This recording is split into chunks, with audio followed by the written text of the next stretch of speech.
regardez, je viens de récupérer la couverture du livre. Ah Elle oui, est magnifique. c'est le film de 1953 Avec Ava Gardner. avec Ava Gardner. On a l'impression qu'on surprend une cérémonie un peu secrète. On voit juste cette table avec des tas d'inscriptions énigmatiques.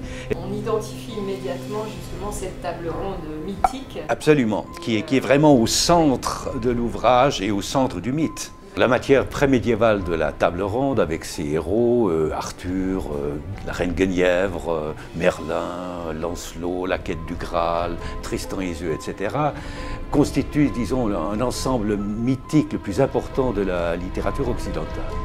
Il a été analysé, bien sûr, au niveau littéraire, au niveau même musical, Wagner, etc., mais on n'a jamais vraiment abordé sa transposition audiovisuelle au cinéma comme à la télévision, du moins d'une manière tout à fait exhaustive, comme le veut cet ouvrage qui analyse quelques 210 films sortis de ce corpus, et avec une illustration, je pense, qui est tout à fait unique. Il y a quand même près de 320 photos, grande partie couleur, souvent des photos rares, de films même aujourd'hui disparus.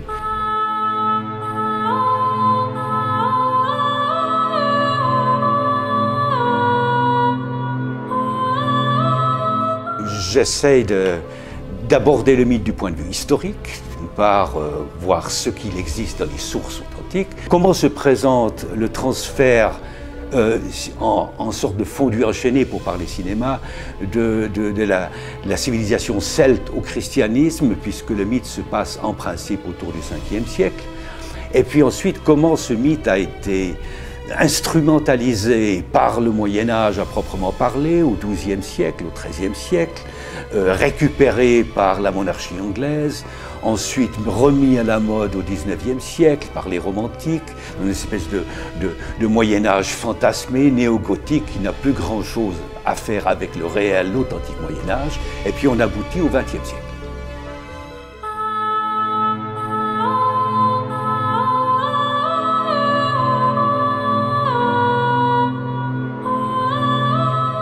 Il est vrai qu'il y a eu une grande recherche à partir de mes propres collections et de la Cinémathèque suisse et de différentes autres archives aussi, l'INA, etc., pour pouvoir retrouver des photos notamment de productions télévisuelles qui sont aujourd'hui totalement oubliées, inconnues, y compris d'ailleurs le British Film Institute. On a ici un trésor iconographique assez exceptionnel, pour illustrer comment chaque décennie du XXe et puis maintenant le XXIe siècle ont essayé de représenter une période qui fondamentalement nous est inconnue.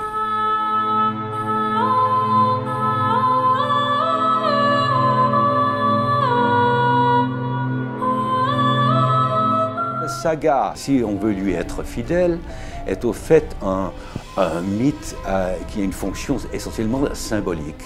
C'est-à-dire qu'il est difficile de la dater. Au niveau du cinéma, bien écoutez, je crois qu'on a plusieurs personnages, plusieurs acteurs très célèbres qui ont incarné des gens comme Arthur. Ça peut être Mel Ferrer, ça peut être Sean Connery, etc. Richard Harris dans Kaamelott. Et au niveau disons, de la reine, on pense tout de suite à Ava Gardner, qui était une superbe reine Guenièvre, mais en 1953, ce n'est donc pas très récent, qui a marqué, si vous voulez, les cinéphiles à travers les décennies.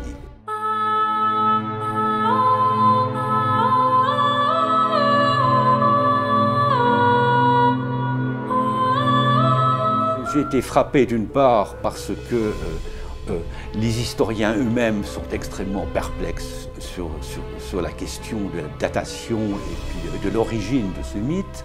Il a fallu beaucoup se renseigner aussi, non seulement sur le celtisme, la civilisation celtique, mais aussi, disons, les apports indo-germains, y compris jusqu'en Inde, des parallèles absolument surprenants qui font que le mythe lui-même reçoit, j'ai essayé de lui donner un éclairage qui soit un peu universel.